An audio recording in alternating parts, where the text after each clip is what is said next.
순직한 최상병 사건 외압 논란 또 항명 관련된 군검찰 수사 이어지고 있습니다.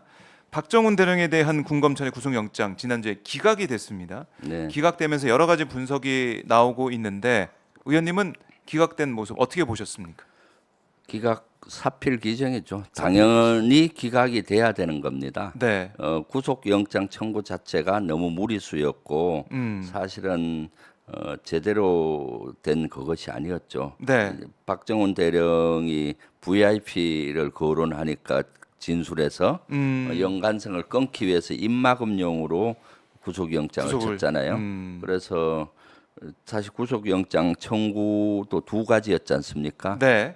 항명죄와 그다음에 상감 모욕죄, 상감 명예훼손죄였는데 항명죄는 성립이 안 되죠. 왜냐하면 정확한 지시가 불분명했으니까 네. 정확한 지시가 있어야 뭐 항명을 명령을 하든 말든. 내려야. 그러니까요. 그냥 말로 뭐 이렇게 했다라고 하는데 주장은 엇갈리는 것이고요. 네. 그러니까 그거 하나로 구속영장 청구하면 기각될 게 뻔한 거니까 군검찰은 거기에 하나 더 보태서 군상관 명예훼손죄인데 예를 들어서 박정훈 대령이 장관한테 보고할 때 네. 사단장을 뭐 어떻고 이런 걸 장관이 언급했다라고 하는데 본인은 언급 안 했는데 했다라고 하면서 예. 한 걸 명예훼손으로 걸은 거죠. 그러니까 말이 안 되는 구속영장 청구였기 때문에 기각은 당연한 겁니다. 네. 그것이 얼마나 어처구니 없다는 걸 보여준 것이죠. 그런데 저는 사실 그때 군 판사들이 그것을 받아들이면 어떡할까 걱정을 많이 했어요. 구속영장을 왜냐하면 군 판사들도 압력을 심리적인 압력을 그렇겠죠. 엄청나게 받을 거 아니에요. 순환보직이잖아요. 어떻게 네, 보면. 예. 그리고 군 법무부에서. 알아서 이렇게 할 수가 있거든요. 네. 그런데 군 판사들이 양심에 따라서 잘해줘서 오히려 그 용기에 찬사를 보내요. 예, 예. 그래서 만약에 이것이 구속영장이 발부됐다면은 군의 명예는 또 군의 신뢰는 국민들로부터 바닥을 쳤을 거예요. 네. 완전 바닥까지 내려갔을 텐데 그나마 군 판사들이 정의롭고 양심적으로 해줬기 때문에 아직 군은 희망이 있다. 국민들은 이렇게 바라보시는 것 같아요. 아직 희망은 있다. 예. 자, 그럼 이 사안이 어떻게 흘러가게 될지 궁금한데 네. 우선은 공수처에다가 네. 뭐 수사를 의뢰한 상황 아니겠습니까? 그렇죠. 국방부 검찰단장 등을 고발해서 박정훈 대령이 8일 공수처 네. 나가서 조사를 받을 그런 계획인데 공수처 조사에서 진실이 좀 드러날 수 있을까요? 어떻게 보세요? 지금 박정훈 대령이 공수처에 고발한 인원은 국방부 검찰단장하고 제가 네. 알기로는 법무관리관인 것 같아요. 어. 그 정도 갖고는 사실이 확인되기 어려웠죠. 아, 그래요? 그래서 어제 우리 민주당에서 공수처에 고발을 했어요. 고발을 그 고발은 대통령실 불특정인하고 네. 국방부 장관, 국방부 차관, 법무관리관도 포함됐는지 모르겠는데 네. 국방부 차관, 국방부 장관이 들어갔나요? 예, 그다음 해병대 사령관이 포함을 했어요. 그러면은 이제 공수처에서 그걸 가지고 수사를 한다면은 그리고 뭐 의지를 가지고 한다면 밝혀질 수가 있죠. 이걸 밝히려면 사실 국방부 장관이나 차관, 네. 해병대 사령관의 또는 안보실장 또 그 관여자들이 있을 거 아니에요. 안보실 차장 또는 국방비서관, 네. 안보실에 있는 김대령 이런 핸드폰을 포렌식해 보고 각종 기록들을 압수해 보면은 충분히 밝힐 수 있을 거라고 저는 보여져요. 네. 그런데 공수처가 그 정도 의지를 가지고 할지가 의문인데 예. 공수처가 잘해 줄 것을 기대해 봐야 되겠죠. 그래요. 이제 공수처 수사를 뭐 지켜볼 수밖에 없고 우선은 근데 중요한 것은 진상 규명 아니겠습니까? 네. 좀 외압이 있었는지 이거 궁금합니다. 네. 물론 이 최상병 이 순직 사건에 대한 수사 경찰이 어떻게 잘하는지도 봐야겠지만은 외압이 정말 있었는지 너무 궁금해서 네. 공수처 수사로 드러날 수가 있겠느냐 네. 이런 우려는 있는 건 사실이거든요. 그동안 공수처에 해오는 그 모습을 봤을 때는 그렇죠. 어떻습니까? 그런데 네.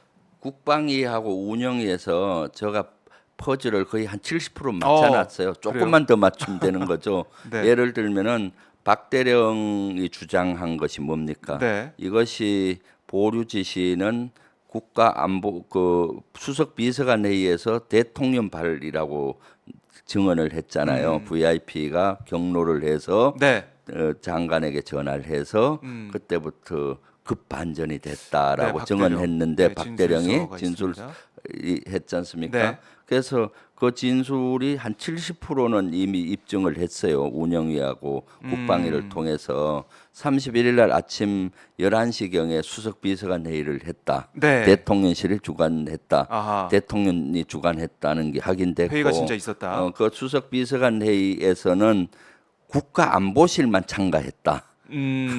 여러 다른 실이 아니라 네. 국가안보실장과 차장 그다음에 비서관. 소수의 비서관인데 네. 국방비서관이 했다는 것까지 확인이 됐고 또 확인이 더 된 것이 국방비서관이 대통령께 국방 현안을 보고했다. 네.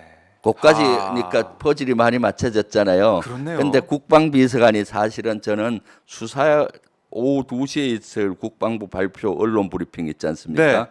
거기에 대한 보고를 했을 걸로 추정하는데 그것은 안 했다고 딱 안 잡아떼더라고요. 했다. 임기훈 비서관이 안 했다라고 안 했다고 딱 얘기하고 잡아떼는데 있어요. 그것은 상식적이지 않죠. 왜냐하면은 국방비서관이 국방 현안을 보고하면은 네. 그날 그 주에 국방 현안 중에 가장 중요한 걸 보고할 거 아닙니까? 그렇죠. 그럼 그날 당장 2시에 국방부에서는 수사 결과와 이첩에 대한 거를 해병대 수사단장이 언론 브리핑을 국방부 와서 하기로 돼 있었어요. 네.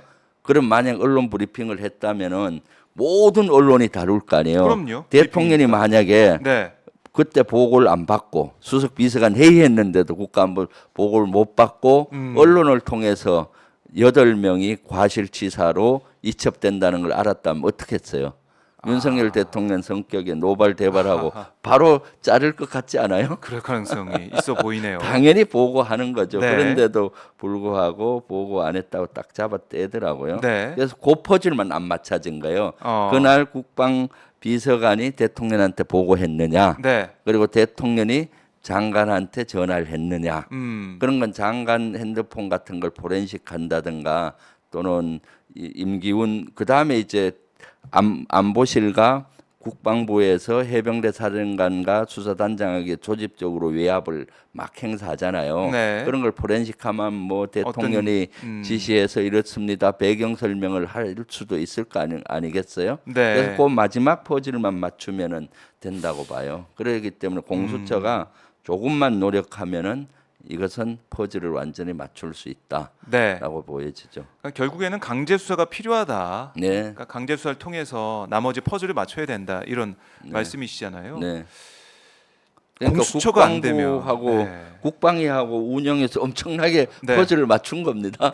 김병주 의원이 그 네. 선봉에 있었는데 네. 다 맞췄는데 공수처가 안 되면 그럼 또 특검, 뭐 특검과 국정조사. 국정조사죠. 지금 투 트랙인데 네. 왜냐하면은 지금 국민청원이 국정조사를 이 사건에 대해서 해달라는 국민청원이 5만 명을 넘었어요. 아, 그렇네요. 5만 명을 넘으면은 네. 국회에서는 청원 소위를 열어서 그것을 검토해야 됩니다. 네. 그래서 국방위에 거기 넘어왔더라고요. 그래서 21일 경에 청원 소위를 열려고 합니다. 아. 그래서 거기에서 아마 국민의힘이 반대할 확률이 많은데 그렇죠. 반대하더라도 네. 이것은 본회의에 상정을 시킬 수가 있어요. 여러 명이 다시 또 발의해서 올리면은 그래서 국정조사까지는 어렵지 않을 것 같고 네. 우리 당의 입장은 특검까지 가야 된다는 특검. 거죠. 국정조사도 한계가 있습니다. 네. 수사를 못 하잖아요. 그렇죠. 포렌식을 못 네. 하기 때문에 주장만 있지. 그래서 아. 특검까지 가야 되는데 예. 특검에서는 대통령께서 거부권을 행사해 버리면 못 가잖아요. 맞아요. 네, 그러니까 지금 공수처 조사, 국정조사, 특검 이런 세 개 축으로 간다고 네. 보면은 이해하기 쉬울 겁니다. 그래서 우리 민주당에서는 어떻게든 검찰 해병대 박대령이 억울한 일이 없게 하고 이것은 거대한 외압이라는 것을 명확히 밝힐 겁니다. 네. 예. 어제 국회 본회의 대정부 네. 질문을 보니까 30 민주당 의원이 네. 이게 뭐 대통령의 외압 이게 확인이 되면 사실로 확인이 되면 이건 뭐 탄핵으로 갈 수도 있다 이런 네. 얘기를 해서 굉장히 소란스러워졌더라고요. 네, 여당 네. 의원들이 막 고성 지르고 네. 이런 모습 볼 수가 있었는데, 그러니까 그만큼 이 사안이 간단치가 않고 정말 국기문란으로 갈 수 있는 그런 그럼요. 사건으로 갈 수 네. 있는 그런 폭발력이 큰 사안 아니겠습니까? 아, 그렇죠. 수사에 외압이 가해져서 누구는 더하고 누군 빼고 네. 뭐 혐의를 빼고 이런 거 명백한 법을 만약 그게 사실로 밝혀지면 네. 법을 위배하는 거죠. 법 앞에는 대통령이나 누구나 다 공정해야 되잖아요.